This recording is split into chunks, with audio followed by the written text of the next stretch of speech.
Hello all, welcome to success journey. आज के इस वीडियो में हम लोग देखेंगे जनरल इंग्लिश के प्रैक्टिस सेट 1। इससे पहले वाले कल वीडियो में हमने क्या डिस्कस किया था? जनरल हिंदी का हमने प्रैक्टिस सेट 1 किया था। इसी तरह से मैं जनरल इंजीनियरिंग का भी लाऊंगा और सिविल इंजीनियरिंग का तो हमारा कंटिन्यू चल ही रहा है, और जनरल स्टडीज़ का भी मैं बहुत जल्द लाऊंगा। अभी तीनों ही एग्जाम आने वाले हैं, यूपीपीएससी एई भी, यूकेपीएससी एई और बीपीएससी एई। ये सेट्स आपको बहुत हेल्प करेंगे इन एग्जाम्स में। तो चलिए देखते हैं पहले तो इंग्लिश के क्वेश्चंस कैसे कैसे आते हैं और उनको कैसे टैकल करना है। देखिए, कुछ एग्जाम में जैसे बिहार की बात करें तो बीपीएससी एई में ये कंपलसरी नहीं है, ये सिर्फ पासिंग मार्क्स ही आपको लाना है, क्वालिफाइंग है, 30 मार्क्स चाहिए 100 में से। बट अगर आप बाकी एग्जाम्स की बात करेंगे तो वहाँ पे कंपलसरी है, मार्क्स ऐड होते हैं जैसे यूकेपीएससी में। तो इसलिए वहाँ पे ये इंपॉर्टेंट हो जाता है, और इसमें कुछ चीज़ें ऐसी अगर आप थोड़ा बहुत ध्यान दें तो आप आराम से स्कोर कर सकते हैं। तो सिविल इंजीनियरिंग तो सब लोग कर लेते हैं, बट जो हिंदी और इंग्लिश इन सब में अच्छे मार्क्स लेके आ जाते हैं उनके कट ऑफ बहुत ऊपर चला जाता है, उनका मार्क्स जो है एग्रीगेट करके बहुत काफ़ी हाई बन जाता है। तो चलिए देखते हैं जनरल इंग्लिश से क्वेश्चंस कैसे कैसे होते हैं।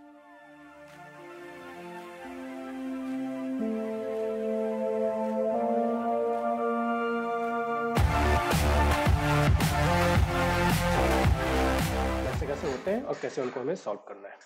तो चलिए सबसे पहले हम लोग देखते हैं, एक सेंटेंस लिखा है, इसका हमें मीनिंग बताना है। पब्लिक शेम और डिसग्रेस का मीनिंग क्या होता है? तो पब्लिक शेम मीन्स हम लोग सब जानते हैं, और डिसग्रेस मीनिंग भी हम लोग जानते हैं। तो ऐसा क्वेश्चन भी आता है, सिंपल रहता है, आपको उसका मीनिंग बताना होता है कि इसका मीनिंग क्या है। बट यहाँ पे जो ऑप्शंस में दिए होंगे ये आपको अगर नहीं पता है तो आप नहीं बता सकते। ऐसे क्वेश्चन में क्या है, जितना आपकी वोकेबुलरी स्ट्रांग होगा उतना ही आप इसको अच्छी तरह से कर पाएंगे। तो इसमें सिर्फ वोकेबुलरी आपकी स्ट्रांग होना चाहिए। इस क्वेश्चन में क्या है, इग्नोमिनी। इसका मतलब क्या होता है? Noun meaning great public shame, या फिर डिसग्रेस और एम्बेरसमेंट, और a situation or event that causes this. ठीक है, तो इन सब में से इसका दूसरा नाम होता है इग्नोमिनी। तो अगर आपको यूज करना हो तो आप पब्लिक शेम या फिर डिसग्रेस के लिए आप ये वर्ड यूज कर सकते हैं, इग्नोमिनी। ठीक है, चलिए नेक्स्ट देखते हैं, रिफ्यूजल टू एक्सेप्ट। ये एक फ्रेज कह लीजिए है। रिफ्यूजल टू एक्सेप्ट का को हम और क्या कहते हैं? रिफ्यूजल टू एक्सेप्ट का मीनिंग, तो देखिए रिप्यूडिएट होता है इसका मीनिंग, रिप्यूडिएट। तो ये अगेन ये क्या है, वर्ड है, आपको इसका मीनिंग पता होना चाहिए। Refusal to accept means repudiate. Next question है, fill in the blank space by picking out correct preposition from the choice given. तो प्रीपोजिशन का यहाँ पे हमें सेलेक्ट करना है कि कौन सा प्रीपोजिशन यहाँ पे फिट बैठ रहा है। तो प्रीपोजिशन हम जानते हैं कि प्रीपोजिशन क्या होता है, a word which is used with a noun or pronoun to show how the person or things denoted by the noun or pronoun stands in relation to something else। तो दो चीजों को जोड़ने के लिए हमेशा सब्जेक्ट को जो ऑब्जेक्ट है उससे जोड़ने के लिए प्रीपोजिशन का यूज किया जाता है, या फिर कैसे रिप्रेजेंट कर रहा है उसको, क्या उसका सिचुएशन क्या बता रहा है, उसके लिए प्रीपोजिशन का यूज होता है। तो जैसे कि एग्जांपल के लिए क्या है, there is a cow in the garden. तो गार्डन ऑब्जेक्ट है, काउ यहाँ पे सब्जेक्ट है, और इन क्या है, इन दोनों का सिचुएशन बता रहा है कि काउ कहाँ पे है, गार्डन में, गार्डन में है। ठीक है, तो गार्डन और काउ को कौन जोड़ रहा है? ये इन। तो ये यहाँ पे प्रीपोजिशन हो गया। नेक्स्ट है, the girl is fond of music. Girl को क्या पसंद है? म्यूजिक। तो यहाँ पे ऑफ क्या कर रहा है, इन दोनों को कंबाइन कर रहा है। A fair little girl set under a tree. ठीक है, तो एक छोटी सी बच्ची है, वो बैठी हुई है कहाँ? ट्री के नीचे। तो ये यहाँ पे अंडर क्या रिप्रेजेंट कर रहा है कि इसके नीचे बैठी हुई है। ठीक है, तो ये सब क्या है, ये सब्जेक्ट को और ऑब्जेक्ट को जोड़ता है एक साथ। This is what preposition is. Now the question is, she sat next fill in the blanks the prime minister in the VIP enclosure. तो क्या है, सी सेट, इन तो होगा ना, इन द प्राइम मिनिस्टर नहीं आएगा, ऑन भी नहीं हो सकता, फॉर भी नहीं हो सकता, to. She sat next to the prime minister,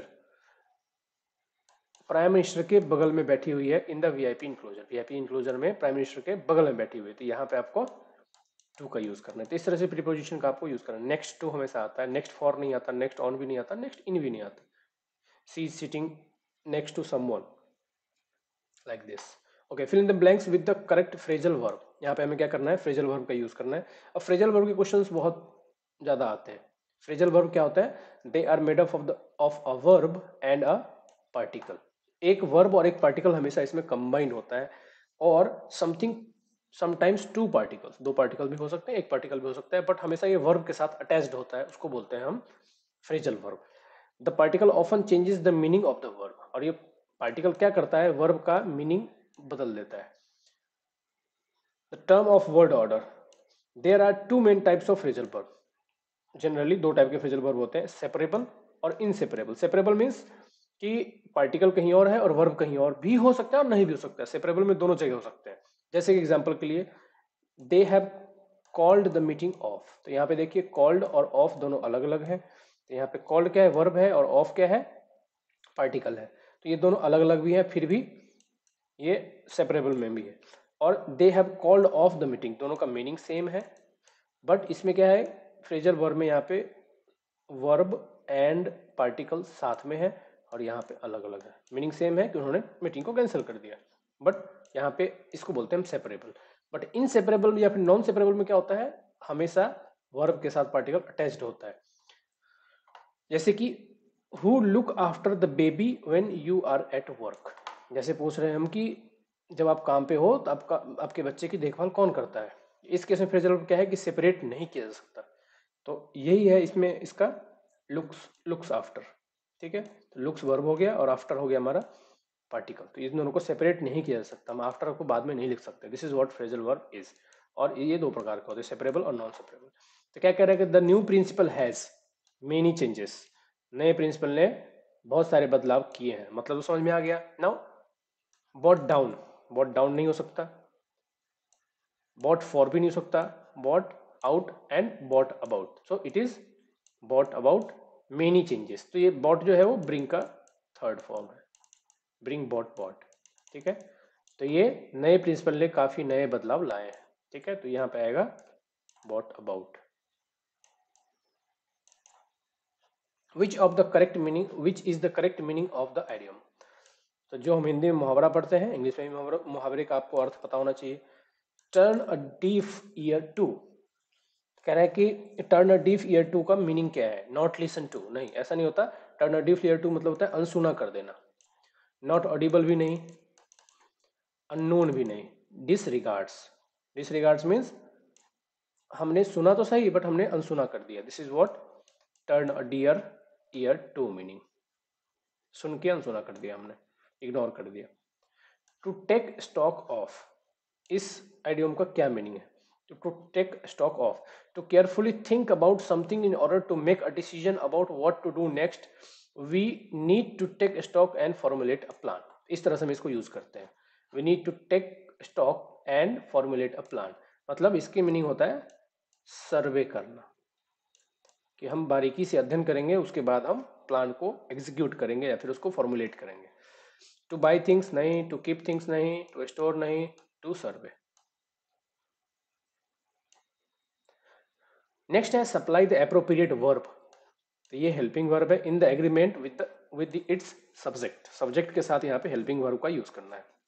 the captain with all his soldiers dash waiting for the orders, तो यहाँ पे हेल्पिंग वर्ब देखिए, ये सब हेल्पिंग वर्ब्स आते हैं।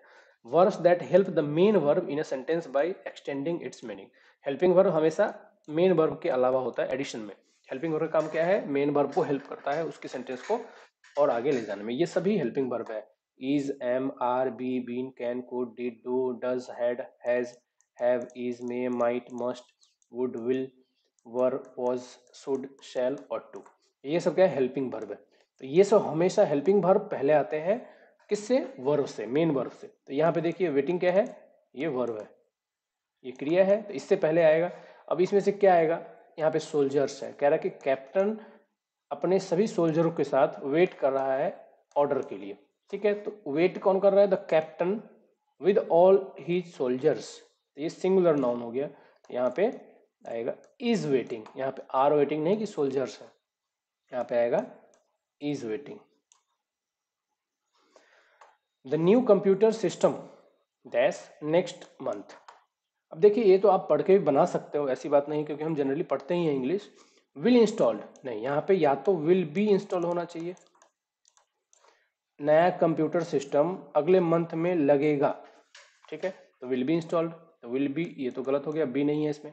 इज बी इंस्टॉल्ड नहीं, इज नहीं हो सकता, नेक्स्ट मंथ की बात कर रहे हैं तो इज तो आएगा नहीं।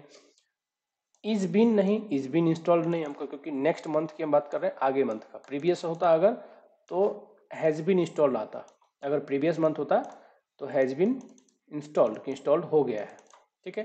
लेकिन हम बात करें फ्यूचर की तो इज बीइंग इंस्टॉल्ड आएगा एकमात्र ऑप्शन, इज बीइंग इंस्टॉल्ड। इसका मीनिंग क्या हुआ, दोनों में अंतर समझिए। इज बीइंग इंस्टॉल्ड मीन नया कंप्यूटर सिस्टम अगले मंथ में लगाया जा रहा है, ठीक है, इज लग गया तो इसका हम प्रेजेंट में बोल रहे हैं, इसलिए इज बीइंग इंस्टॉल्ड मीन्स लगाया जा रहा है, और विल बी इंस्टॉल्ड मीन्स लगाया जाएगा। दोनों में इतना फर्क है, will be installed means next month में नया कंप्यूटर सिस्टम लगाया जाएगा, और is being installed means next month में नया कंप्यूटर सिस्टम लगाया जा रहा है, ठीक है। ये था आज का वीडियो, आज का मैंने शॉर्ट रखा है वीडियो। अगर आप लोगों को वीडियो पसंद आता है तो आप लोग कमेंट में लिखिए।